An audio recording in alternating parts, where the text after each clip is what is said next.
I mean, for example, sometimes you find our brothers from Ahlul Sunnah saying, you, the Shia, tell me your real beliefs. What's your real beliefs? Why don't you say your real beliefs in front of us? What are you doing taqiyyah? You're lying? No, we're performing reconciliatory taqiyyah, which means what? I could say my real beliefs, and I could come out openly with my real beliefs, but I appreciate there are certain figures that you have respect for who I may differ over. When I conceal all my opinions about those figures, it's not because I'm scared, it's because I'm trying to enter dialogue with you as another Muslim. I could come out openly on the minbar with all my opinions about figures in Islamic history, and I can be blunt about it.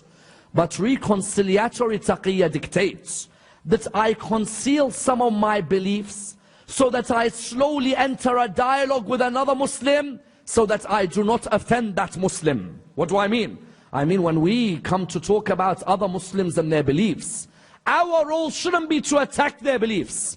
Our role should be that we discuss their beliefs openly. We entertain dialogue about their beliefs. Someone says, okay, but why don't you say all your opinions on the minbar? No, not everybody has read everything we've read. Not every book you've read, they've read. Not every lecture you've listened to, they've listened to. There are some things you don't come out with openly because the other school will see it as a shock at the beginning. I don't mind. Yes, my conclusions at the end, I may differ with you. Yes. But not everything comes out, because reconciliatory taqiyyah is the idea that we foster brotherhood between Muslims, not disunity. We agree to disagree, but we do it in a manner of tolerance and respect. Someone recently came and they said, this isn't the time for taqiyyah. We have Shi'a in Iraq, Shi'a in Pakistan, Shi'a in Bahrain, Shi'a in Lebanon. We should be open with our beliefs. You reply back to the brother by saying, hold on, brother. I appreciate, but what do you mean open? Open as in I begin to slander and I begin to act rudely to other Muslims? No. There is still an ethical concept in this religion which the Quran dictates, that invite towards the way of your Lord with wisdom and with a good word. And what? And talk to them in that which is better. Just because you have power doesn't mean you use it. The most powerful in history aren't those with power, are those who held back their power when they could have used their power. That's the most powerful. Today when someone says on the minbar, there should be no more taqiyyah, we should come out openly, we say that look how many deaths have been caused when you don't observe the methods of dialogue properly on the minbar. Someone says, but those deaths would have happened anyway. Okay, if those deaths would have happened anyway, then don't you lend a hand to those deaths as well. You should be someone who observes tolerance on the minbar. Yes, tolerance does not mean compromise. Tolerance means I recognize there are people of differing opinions, but I discuss their opinions with respect. Therefore, the first type of taqiyyah, safety. The second type of taqiyyah, reconciliatory. The third type of taqiyyah is the one which is discouraged. Which one? The one where Islam is in the face of danger and you remain silent. Because there are certain people who say, does taqiyyah mean that when Islam's in danger, I remain silent and I don't talk? No. When Islam is in danger, then there is no space anymore for taqiyyah. When Islam is in danger and the world is being corrupted as to its teachings, that's when a person has to come out with their beliefs so that people understand the true teachings of the religion of Islam. And that's why you find that Imam Al-Hussein alayhi salam could have easily sat back on the 10th of Muharram. He could have easily said that I prefer to conceal my beliefs against Yazid. I don't need to come out open with my beliefs against Yazid. No, on the contrary. Imam said in that case there's no taqiyyah. No. With a case with a tyrant like him, a man like me does not pledge allegiance to a man like him.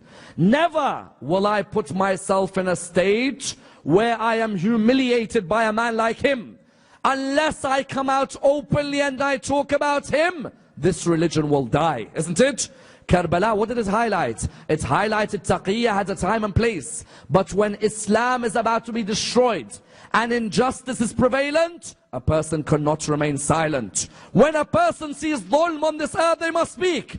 Aba Abdullah Al-Hussein, what did he show us on the 10th of Muharram? He showed us I could easily conceal my belief. I could stay at home in Medina, and heaven awaits me as I'm one of the masters of the youth of paradise. But no, I recognize that I have to lose my life in order that this religion remains alive.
Bismillah ar-Rahman ar-Rahim. Assalamu alaikum wa rahmatullahi wa barakatuh. Ya Muslimin. Greetings of peace to all the Muslim brothers and sisters. For all the non-Muslims out there, encourage you to go to yislam.org, where you can find out about this beautiful religion of Al-Islam, the true path to peace with your Lord and the path to paradise.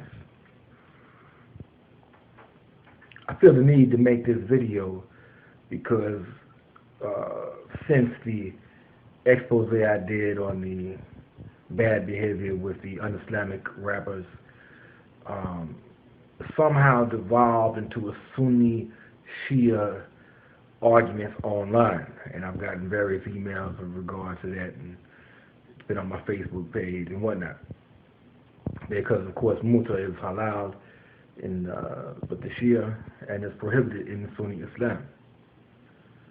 But my beef with the rappers was not on this particular issue, because the ones practicing this were not even Shia.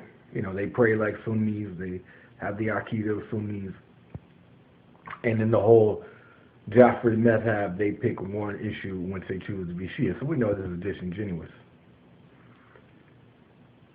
But with regards to the Sunni Shia issue, a few people have emailed me the videos of a so-called Shia Sheikh, Yassir Al-Habib, a Kuwaiti Shia who was stripped of his citizenship for cursing the Sahaba and cursing Aisha, radiallahu anhu, the mother of the believers.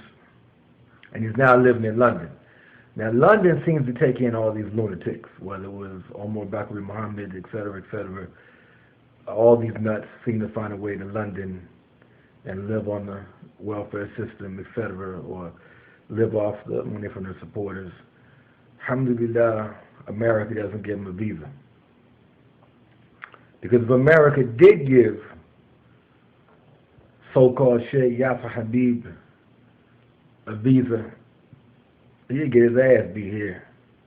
You know, these London guys, these London Salafis send me a threatening email, and this joker who really need his ass beat is in there running his mouth, cursing the Sahaba, cursing Aisha, etc. This guy needs his mouth washed out with soap. And if he was here in St. Louis, there's some brothers that would not wash his mouth out with soap. But do not use this as something against all Shia. For the people sending me this email, the Sunnis, realize this man has made takfir on Khomeini. He's made takfir on the leaders of Iran. He calls against Hezbollah. And a lot of people believe he is a CIA or a Mossad or something of that nature. Because look at it. He's against Iran. He's against Hezbollah. He's against the resistance movement in the Middle East. And he's calling for sectarianism, a separate greater Bahrain, greater Shia state in the Eastern Arabian Peninsula, which would weaken the area. And who wants to see the Muslims weakened? Who wants to see fitna? The enemies of Islam. And we know who they are. And this punk, so-called Sheikh Yassir Al-Habib, calls against all the resistance movements and makes videos where they're throwing parties celebrating the death of Aisha, the mother of the believers, where they're cursing the Sahaba, throwing parties doing this, and cursing other Shia. This man is not a representative of Shiism. He's a representative of his own lunacy. And as one of the leaders in Iran said, he's either a madman or an agent, or he could be both. Regardless, he's not a sheikh, he's shaky. Brothers in London, I don't know what you're doing.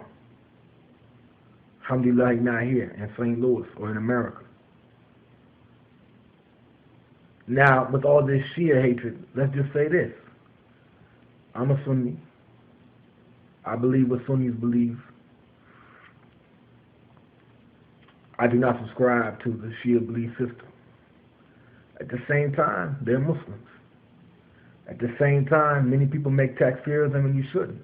At the same time, all Muslims, we have common goals.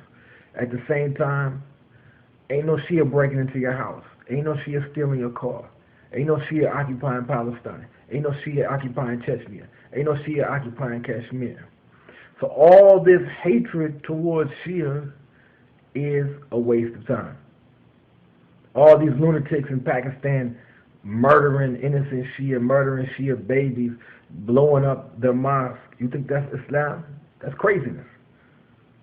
You're wasting your energy, not going after the real enemy. So I want to say all this Sunni, Shia, people have different beliefs. Let the ulama argue about it, and let Allah judge on the day of judgment. But we don't have time for all this bickering. Whether it's from some Sunni forces who want to make fitna. Like I said, we can stand on our Sunni belief without, wanting all this drama. Or whether it's this agent or madman, this lunatic, this devilish creature who need his mouth washed out with soap and need his mouth smacked, so-called Sheikh Yassir Al-Habib. Assalamu alaikum.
قولوا لي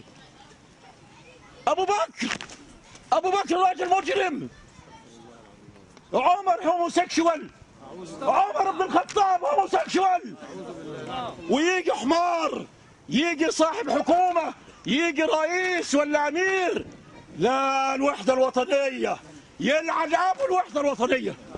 عليك لعنه الله يا من تريد ان اضع يدي في يد من يسب رسول الله، يقول لي شيعي، يقول لي درزي، يقول لي كذا، يلعن ابو هذه الوحده الوطنيه. ده كافر يا ابني، ده مجوسي كافر، ده مش مسلم، ده كافر وفاجر وملعون. إن الذين يؤذون الله ورسوله